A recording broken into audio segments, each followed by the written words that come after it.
Episode 1.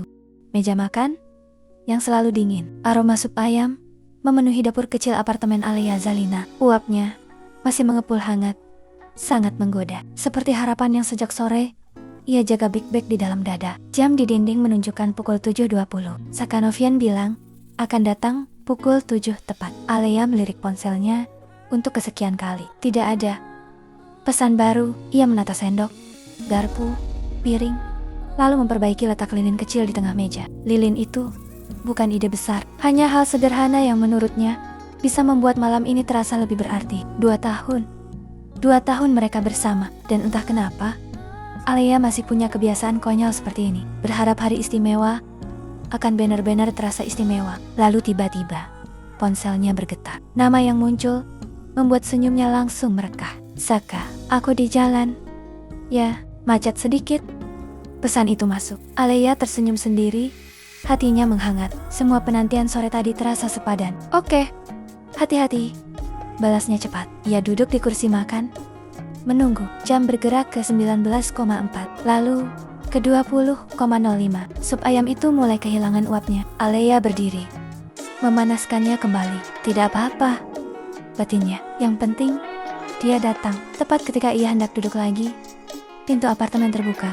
Saka masuk dengan napas sedikit terengah. Maaf banget macet parah, katanya cepat. Alea langsung tersenyum. Semua rasa kesal yang sempat muncul tadi sore menguap begitu saja. Kamu pasti capek, duduk dulu, ucap Alea lembut. Saka duduk menatap meja makan yang tertata rapi. Wah, kamu masak? Alea mengangguk pelan. Iya kan?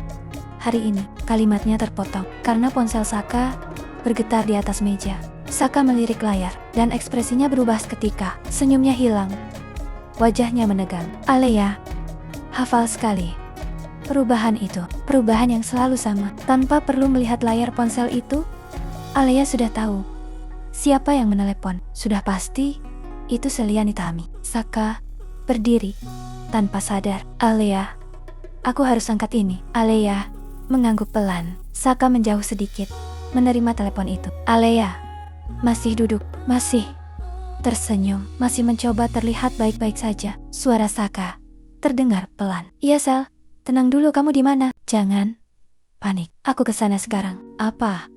Harus sekarang? Alea menunduk, menatap meja makan. Sup yang baru saja ia panaskan kembali mendingin. Saka menutup telepon, wajahnya panik. Alea, maaf, Selia lagi?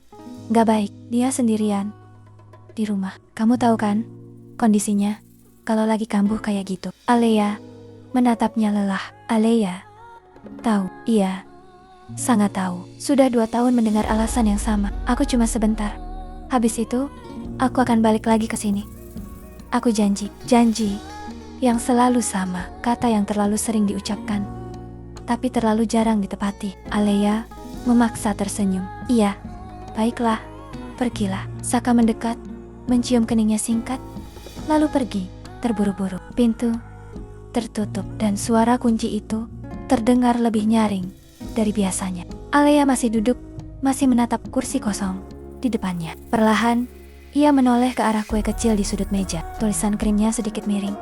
Happy 2 years. Tangannya bergerak pelan, menyentuh meja terasa dingin. Seperti perasaannya 2 tahun, dan di hari yang seharusnya milik mereka berdua, ia kembali duduk sendirian. Alea tertawa kecil. Tawa yang terdengar lebih seperti napas yang patah. Bodoh banget sih kamu, Alea, gumamnya. Kenapa masih berharap? Kenapa masih percaya? Kenapa masih bertahan? Ponselnya bergetar. Pesan dari Saka masuk. Maaf ya, Selia benar-benar butuh aku. Kamu gak marah kan? Alea membaca pesan itu lama sekali. Jempolnya mengetik pelan. Aku tidak marah. Ia berhenti, dadanya terasa sesak. Lalu ia melanjutkan mengetik. Aku cuma lelah. Tapi kalimat itu terhenti. Alea menghapusnya, mengganti dengan kalimat yang lebih mudah. Hati-hati di jalan. Pesan terkirim. Seperti biasa, Alea bangkit, mengambil piring, memotong kue itu sendiri. Suapan pertama masuk ke mulutnya. Manis, tapi kenapa rasanya pahit sekali di tenggorokan. Ia menelan paksa. Lalu tiba-tiba air matanya jatuh tanpa suara, tanpa isak, hanya jatuh begitu saja. Untuk pertama kalinya dalam 2 tahun, Alia tidak merasa sedang memiliki seorang kekasih. Ia merasa sedang berbagi, dan entah kenapa, malam ini muncul satu pikiran yang tidak pernah seberani ini sebelumnya. Bagaimana kalau selama ini yang menjadi tamu dalam hubungan ini bukan Celia, tapi dirinya? Bersambung.